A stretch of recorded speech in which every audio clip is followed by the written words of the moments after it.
So Season 5 of Diablo 4 is just right around the corner, and I think it may as well be labeled Loot Reborn Part 2 because of all the insane and significant changes coming to unique items, especially for this season. But even besides that, there are also a lot of, in my opinion, overlooked but really important changes that are coming with the season that'll greatly affect especially your character progression, leveling, and itemization paths. So in today's video, I'm going to be going through 10 overlooked tips with the Season 5 update that you'll not want to miss out to be able to have an optimal start to the season.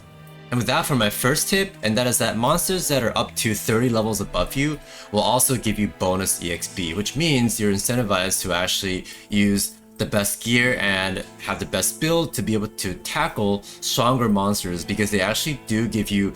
bonus EXP above whatever base EXP that they're already giving. So previously, this was actually capped at monsters that are over 10 levels above you. So if you're fighting any monsters that are above 10 levels above your level, then you wouldn't actually get any additional bonus EXP. But now it's going to be increased to 30 across all world tiers. So again, you definitely want to make sure that your character is as strong as possible to be able to level as quickly as possible, right? And also for some leveling so-called sweet spots, especially when you get into World Tier 3, whereas before that, up to World Tier 2, monsters are pretty much just scaling with your level, right? So you're not really going to be able to benefit from what I just said. But once you get into World Tier 3, with monsters being above level 50 or in some cases level 60, or say in Nightmare Dungeons that you can just craft sigils to determine the monster levels of, you'll actually be able to control and consistently fight monsters that are consistently up to 30 levels above your level, of course provided that your build is strong enough.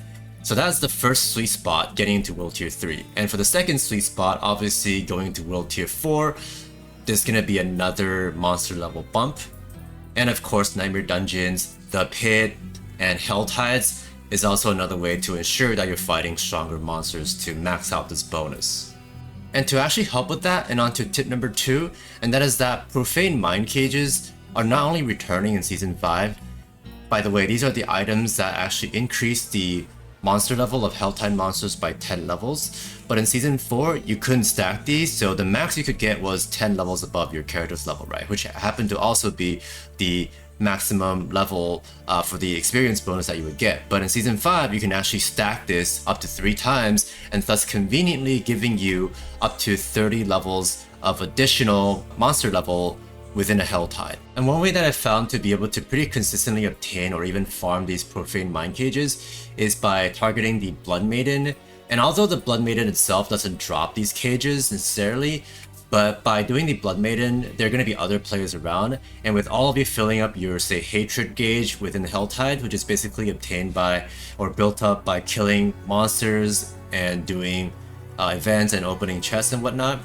But once you have multiple players there, you're also going to be able to not only fill up your own bar to get your own Hellborn to kill to drop these cages, but also from other players as well, right? Which are more likely to be around when there's like a Blood Maiden spawning. And on to my third tip, which is still yet Helltide related, and that's that monsters that are above level 100 in a Helltide will actually now have a higher chance compared to before to drop legendary items, which has obvious benefits like helping you fill out your Codex of Power more quickly and efficiently, giving you better aspects and roles to pick from, right?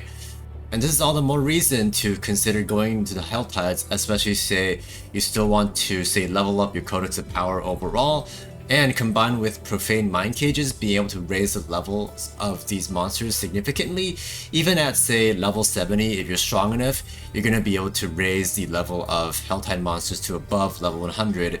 to be able to benefit from this change. So this also goes hand in hand actually with having a strong enough build and good enough items at around level 70 to be able to really increase your efficiency after that as well.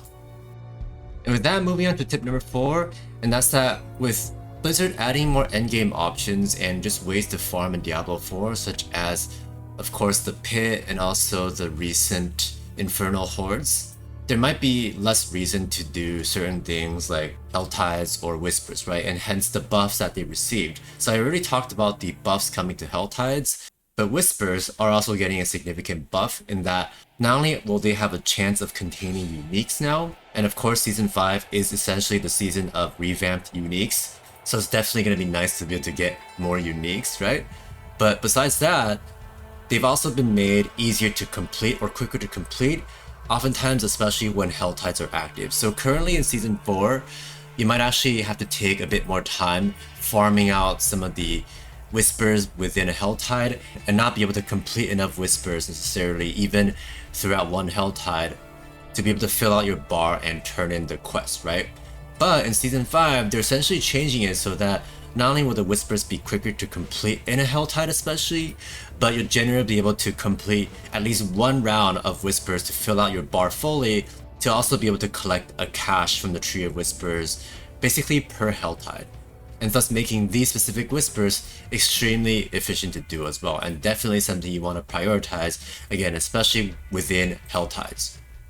And on to tip number 5, and that is to focus pretty heavily on doing the boss ladder, seeing as they are a pretty significant source of uniques, and also because that uniques are of course significantly buffed in Season 5, right? Some notable changes to the boss ladder, by the way, are that you can actually just chain summon bosses as long as you have the materials without having to leave the dungeon and reset it and run back to the boss summoning area. And secondly, a pretty significant change is that the Stygian Stone requirement for the tormented bosses, the harder bosses that drop more stuff and are more efficient in terms of your summoning materials, the Stygian Stone requirement has been lowered to 1 from 2. So if your character is able to do the tormented bosses, you should definitely highly prioritize that because they also guarantee level 925 item drops, as opposed to how a lot of the non-tormented ones will drop lower item powers, which is okay for a lot of the pieces, save for weapons, right? So especially if you're targeting unique weapons, you'll definitely want to prioritize the tormented version of the boss using the Stygian Stones. And of course, with all this talk about fighting strong monsters that are above your level and going for challenging content, you'll obviously need ways to keep up with that, right? So for tip number 6, I would suggest to use tempering quite often. For example, on your weapons, you can go for the weapon specific tempering with like Elemental Surge. Obviously not the legendary version, but like the previous versions of this can be quite strong as well. Although weapons are technically also items that get replaced more frequently. So aside from that, you can also go for some of the offensive pieces with a lot of the high offensive rolls that you can get out of them can be extremely helpful as well, progressing through world tiers 2, 3, and going into 4. And something else that'll help your itemization, especially at the beginning of the season, is of course the season journey, similar to the previous seasons. But in Season 5, apparently there are also going to be unique items that are coming with the journey, and I think the first few chapters are usually a lot easier compared to the later ones, so it would likely be really beneficial to do the first couple of chapters to sort of speed you into World Tier 3, and to get some of the especially new legendary powers and uniques that are coming into Season 5. Especially if the ones that are featured for your class are the good ones, right? Such as for sorcerers, I know they're getting a mana themed and chain lightning themed season journey rewards, which happen to also be projected as one of the top builds for the sorcerer coming up. And yet another important mechanic that is coming back for Season 5, but is still receiving an update, is the reputation track. But aside from just granting you certain rewards by going through these checkpoints in Season 5, with certain checkpoints, you'll actually also be getting an EXP bonus, which is that you'll actually start leveling faster as you clear some of the tiers of the reputation track. That's definitely something you'll likely want to heavily focus on in Season 5, and currently it's not really clear what the fastest way to farm the reputation track is going to be, because apparently you're going to be able to gain reputation from various activities in Season 5, unlike in Season 4 where it was Helltide focused, right? So when the time comes, I'll be sure to provide an updated guide for that as well. And on to tip number 9, and this is something that people have definitely overlooked, but arguably also for good reason, and that involves side quests. But in Season 5, apparently side quest experience are going to be buffed significantly, and some of them actually don't really require you to go out of your way. For example, if you're just already going to be doing Hell Tides or certain Whispers plus Hell Tides or whatever it is in that zone anyway, or say you're doing the seasonal quest line and some of the side quest objectives happen to be along the way, which a lot of them actually are, and you really don't have to think about it too much. For example, some of them have you killing like certain numbers of, enemies within that certain zone or collect certain items from monster drops in that zone that you're going to be going to anyway, a lot of times it's just like an additional thing that you'll happen to be able to complete while doing your other stuff anyway. And finally, last but not least, for tip number 10, and that is to try to also complete the objectives you'll need to get the resplendent sparks, which if you can get 4 resplendent sparks, you'll be able to actually craft a mythic item, right? Mythic being the previously called uber unique, and which also have been significantly buffed despite already being quite strong. And similar to season 4, there's gonna be a resplendent spark that you can earn from the reputation track as well, and this can indeed actually be done through multiple characters. So generally you'll be able to have 3 from your first character, first by killing any tormented boss, second from defeating Uber Lilith, and third from the end reward supposedly from the reputation track. And then for your fourth, you can either get lucky and get a mythic item drop, and